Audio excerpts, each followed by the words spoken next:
আপনার কাছে যদি আজ টাকা না থাকে তাহলে এই ভিডিওটা স্কিপ করবেন না। কারণ টাকা কম থাকা আপনার সবচেয়ে বড় সমস্যা নয়। সবচেয়ে বড় সমস্যা হলো আপনার চিন্তাধারা। একটা ছেলে মাত্র 10,000 টাকা দিয়ে এমন একটা কাজ শুরু করেছিল যে কাজ দেখে সবাই তাকে নিয়ে হাসত। কিন্তু 1 বছর পর যারা তাকে নিয়ে হাসত তারাই তার কাছে ব্যবসা শিখতে এসেছিল। কিভাবে সম্ভব হলো শেষ পর্যন্ত শুনুন, কারণ এই গল্পটা হয়তো আপনার জীবনটাই বদলে দিতে পারে। একটা ছেলে ছিল, নাম তার সাকিব। প্রতিদিন সকালে ঘুম থেকে উঠে সে ভাবত, আমার ভাগ্যটাই খারাপ, আমার টাকা নেই, তাই আমি বড় কিছু করতে পারব না। তার বন্ধু রাহাত একদিন তাকে বলল, তোর কাছে টাকা কম হতে পারে, কিন্তু তোর চিন্তা করার ক্ষমতা তো কম না। সাকিব হেসে বলল, চিন্তা করে কি টাকা আসে? রাহাত বলল, চিন্তা যদি সঠিক হয় সেই চিন্তাই একদিন টাকা তৈরি করে। সাকিবের কাছে তখন মাত্র 10,000 টাকা ছিল।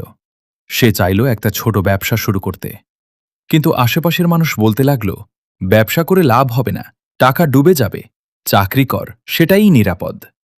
সাকিব ভয় পেল, কিন্তু সেদিন সে একটা সিদ্ধান্ত নিল, আমি ব্যর্থ হলেও নিজের চেষ্টা দিয়ে ব্যর্থ হব। সে ছোট করে ব্যবসা শুরু করল। প্রথম মাসে লাভ হলো মাত্র 1,000 টাকা। অনেকে হাসল, কেউ বলল, এই নাকি তোর বড় ব্যবসা? সাকিব কিছু বলল না। সে শুধু একটা জিনিস করল, প্রতিদিন শিখল কিভাবে ভালো পণ্য কিনতে হয়, কিভাবে কাস্টমারের সাথে কথা বলতে হয়, কিভাবে লাভ হিসাব করতে হয়, কিভাবে ছোট লাভকে আবার ব্যবসায় বিনিয়োগ করতে হয়। 1 বছর পর তার সেই ছোট ব্যবসা বড় হতে শুরু করল। তখন যারা তাকে বলেছিল, তুই পারবি না, তারাই এসে বলল, ভাই, আমাকেও ব্যবসাটা শিখিয়ে দে।